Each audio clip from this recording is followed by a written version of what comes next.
அஸ்ஸலாமு அலைக்கும் ஃப்ரெண்ட்ஸ். இன்னைக்கு skin care and hair care பத்தி எல்லாத்துக்குமே நல்ல அவேர்னஸ் இருக்கு. எல்லாரும் பாய்ஸுமே இப்போ வந்து ஸ்கின் கேர் பண்ண ஆரம்பிச்சிட்டாங்க.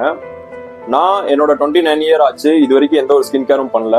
ஆனால் லாஸ்ட் 2 மந்த்தா வந்து என்னோட ஸ்கின்னை வந்து நான் கேர் பண்ண ஆரம்பிச்சிட்டேன். அதுக்கான டைம் ஸ்பெண்ட் பண்ண ஆரம்பிச்சிட்டேன்.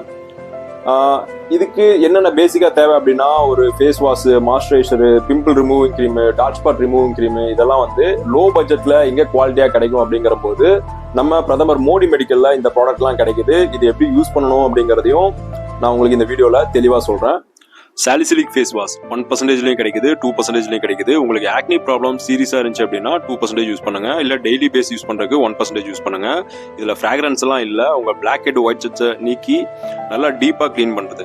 நீங்க ஃபேஸ் வாஷ் பண்ணதுக்கு அப்புறம் இந்த மாய்ஸ்சரைசர் யூஸ் பண்ணுங்க. இதுல இருக்க ஆலுவேரா வந்து உங்களுக்கு ஹைட்ரேஷனை கொடுக்குது. விட்டமின் இ வந்து ஆன்டி ஆக்சிடென்ட்டா இருக்கு. உங்க ஸ்கின்னை வந்து சாஃப்டாவும் ஹைட்ரேஷனாவும் வச்சுக்கும். இசின் வந்து ஒரு ஆன்டி பாக்டீரியல். இது உங்க ஃபேஸ்ல இருக்க பாக்டீரியாவை கில் பண்ணும்.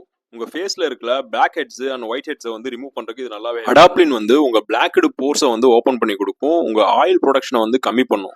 நைட் தூங்கும் போது இந்த ஜெல்லை உங்க பிம்பிள் மேல கொஞ்சமா அப்ளை பண்ணிட்டு தூங்குங்க. ரொம்ப நல்ல ரிசல்ட் இருக்கு. பிம்பிள் ரொம்பவே கம்மியாகுது. கேர் கிரீம் இது வந்து உங்க கால் வெடிப்புகளுக்கு பயன்படுத்தலாம். அது மட்டும் இல்லாம உங்க எல்போ அண்ட் நீஸ்ல எல்லாம் வந்து ரொம்ப பிளாக்கா இருக்கு அப்படின்னா அந்த டெட் செல்ஸை ரிமூவ் பண்றதுக்கு நல்லாவே ஹெல்ப் பண்ணுது. எல்போ அண்ட் நீஸ்ல வந்து ஸ்கின் லைட்னிங்க்கு இதை யூஸ் பண்ணலாம்.